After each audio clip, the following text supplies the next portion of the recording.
इस वीडियो में हम फिजिक्स के बड़े ही इंटरेस्टिंग टॉपिक की बात करेंगे, रिलेटिव मोशन की। तो आप एक सिचुएशन कंसिडर करिए। मान लीजिए आप अपने रूम में बैठकर ये वीडियो देख रहे हैं, ठीक है, और बाजू में आपका छोटा भाई बैठा हुआ है। तो आपसे पूछा जाए आपका छोटा भाई अभी रेस्ट पर है या मोशन पे, मतलब एक जगह स्टेबल है या चल रहा है, तो आप कहेंगे बाजू में बैठा है सर, रेस्ट पर है। ठीक है। ये सेम सवाल अगर हम किसी एस्ट्रोनॉट से करें जो स्पेस स्टेशन में यहाँ पर है, उनसे पूछा जाए कि आपका भाई रेस्ट पर है या मोशन में, तो वो क्या कहेंगे, यार मोशन में है, अर्थ चल रही है तो इनका भाई भी चल रहा है साथ साथ। अब इसमें ये दिमाग नहीं लगाना है कि सर वो घर के अंदर है, दिख कैसे रहा है, वो सब चीज़ें नहीं सोचना है। मान लो दिख रहा है छत पे, तो आपका भाई एस्ट्रोनॉट के रिस्पेक्ट में मोशन में है, आपसे पूछा जाए तो रेस्ट पे। तो बेसिकली देखा जाए तो एब्सोल्यूट रेस्ट और मोशन तो है ही नहीं। तो बेटा ये जो डिफरेंस है आंसर में कि एक के लिए मोशन में है, एक के लिए रेस्ट पे, ये है फ्रेम ऑफ रेफरेंस के कारण। तो जो ऑब्जर्वर है वो किस फ्रेम ऑफ रेफरेंस में है, मतलब वो कहाँ से ऑब्जर्व कर रहा है, इस पर डिपेंड करता है कि सामने वाली चीज़ आपको रेस्ट में दिखेगी या मोशन में। तो एस्ट्रोनॉट के लिए मोशन में है, आपके लिए आपका भाई रेस्ट पे। और एग्जाम्पल से समझते हैं। तो ये जो डिफरेंस है, ये रिलेटिविटी जो आई मोशन में, इसी को हम आगे फर्दर रिलेटिव मोशन में पढ़ते हैं। एक और एग्जाम्पल लेते हैं। एक वाइफ है, ठीक है, एक गाड़ी पे हस्बैंड है, दोनों गाड़ी रेस्ट पर है। वाइफ है, हस्बैंड है, दोनों गाड़ी रेस्ट पर है। अगर आप वाइफ से पूछें कि आपके हस्बैंड मोशन में है या रेस्ट पर है, तो वाइफ क्या बोलेंगी, मेरे हस्बैंड रेस्ट पर हैं, सामने खड़े हैं गाड़ी में, पता नहीं क्यों गाड़ी में चढ़ गए, मैं खुद भी क्यों चढ़ गई हूँ पता नहीं। दूसरा केस लेते हैं, दोनों गाड़ियाँ 40 किलोमीटर पर आवर से चल रही है ग्राउंड से, मतलब जो सन बीच में खड़ा है उसको दोनों गाड़ियाँ 40 से चलती हुई दिखेंगी। पर अगर आप वाइफ से पूछें कि क्या आपके हस्बैंड रेस्ट पर है या मोशन में, तो आंसर थोड़ा ऐसा लगता है, रेस्ट भी आ सकता है मोशन भी। तो आपको मैं एक बेसिक आइडिया देता हूँ कि रिलेटिव मोशन पढ़ने के लिए क्या करें। आपको हमेशा आँख बनना है, दिमाग नहीं बनना है।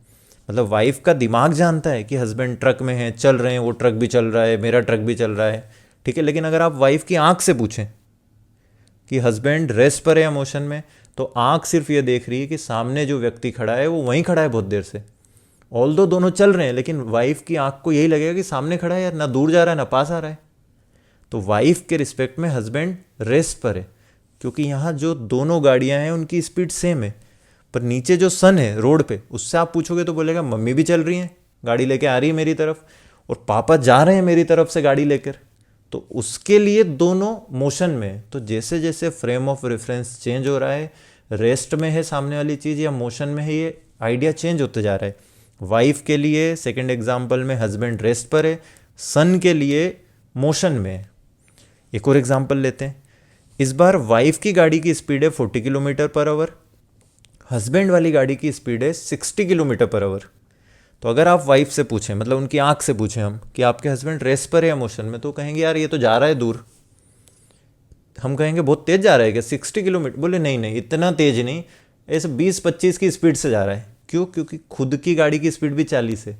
तो इसके जो कैलकुलेशन है वो तो हम सीखेंगे ही, पर बेसिक आइडिया पहले हम समझें कि रिलेटिविटी का सेंस क्या है। एक और एग्जाम्पल लेते हैं, लास्ट एग्जाम्पल। मान लीजिए हस्बैंड वाइफ दोनों कहीं ट्रेन में निकल गए बिना बताए एक दूसरे को।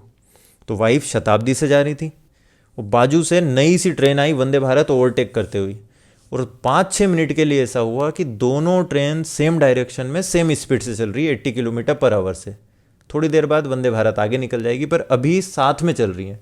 और बाई चांस हस्बैंड वाइफ दोनों सेम आजू बाजू आ गए एक ही कोच में, मतलब दोनों के कोच ट्रैक्स पर पैरेलल आ गए।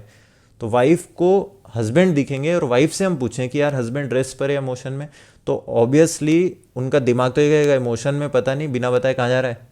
लेकिन आँख से पूछें रिलेटिवली, तो वाइफ यही कहेंगी कि बहुत देर से सामने ही चल रहा है, 2-3 मिनट हो गए, ना आगे जा रहा है ना पीछे जा रहा है।